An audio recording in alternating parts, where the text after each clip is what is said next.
Welcome to Take 5, your 5-minute inspirational message from Solid Rock Drogheda. I'm Nick Park. I'm taking us through a series of 5-minute messages in the run-up to Christmas. And each day we're looking at how the gospel, the Christmas story, is wrapped up in a nutshell in different books of the Bible. It's not just in the usual Bible verses that we use at Christmas carol services, but actually the Christmas story on the incarnation of Jesus, God coming in human flesh, runs throughout Scripture again and again and again. And today we're reading from Deuteronomy chapter 18, verses 15 to 18, and this is where Moses is speaking to the people of God. The Lord your God will raise up for you a prophet like me from among you, from your fellow Israelites. You must listen to him. For this is what you asked of the Lord your God at Horeb on the day of the assembly, when you said, let us not hear the voice of the Lord our God, nor see this great fire any more, or we will die. The Lord said to me, what they say is good. I will raise up for them a prophet like you from among their fellow Israelites, and I will put my words in his mouth, and he will tell them everything I command him. So what God was saying to the people was that they had seen a manifestation of his power and glory, even from a distance on Mount Sinai, and they'd felt the ground shake with an earthquake. They'd had seen the lightning, they'd heard the thunder, the voice thundering out, and they were absolutely terrified. And they said, we're not able to see God like this or hear to him like this. We're too weak. This is going to kill us. Please show God in another way. And God answered that prayer. God answered that prayer in the way he had always known he was going to, which was by sending Jesus so they could actually see God and hear God in human flesh. And Moses was preparing the way for that to happen in the future. But God described Jesus as being a prophet like Moses. And there are many parallels between Jesus and Moses. And think about this. Moses, at the time of his birth was at a time whenever a vicious king was slaughtering other young children, killing the Hebrew children. Jesus was born, and connected with his birth was Herod slaughtering the children in and around Bethlehem. Moses came out of Egypt. He was a king of Egypt, but God brought him out of Egypt to lead the people to salvation. Jesus had to go to Egypt whenever Herod was trying to kill him, and it says Joseph took him there so that the prophecy could be fulfilled. Out of Egypt I have called my son.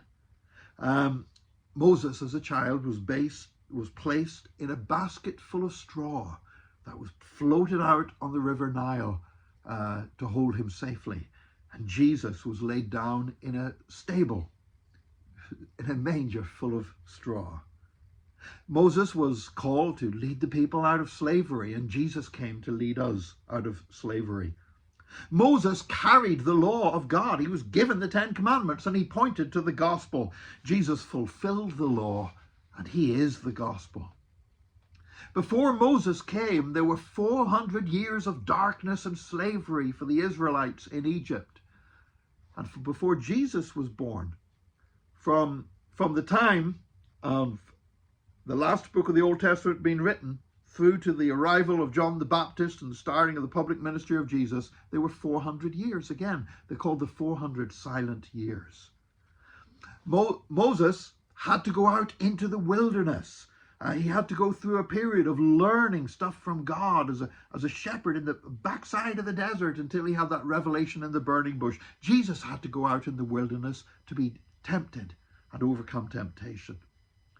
Moses left royalty behind, left the palaces of Egypt in order to save the people as a servant. Jesus left the splendor of heaven as the King of glory to come and serve. Moses heard God from a bush that was not consumed by fire. Jesus died on a cross and endured the wrath and the fire of God, but was not consumed. Moses sent out 12 spies to spy out the promised land, and Jesus raised up 12 disciples. Moses fed the people with manna from bread from heaven. Jesus fed the 5,000 by a miraculous miracle. God's covenant was first given to Moses, and God's covenant was finalized in Jesus.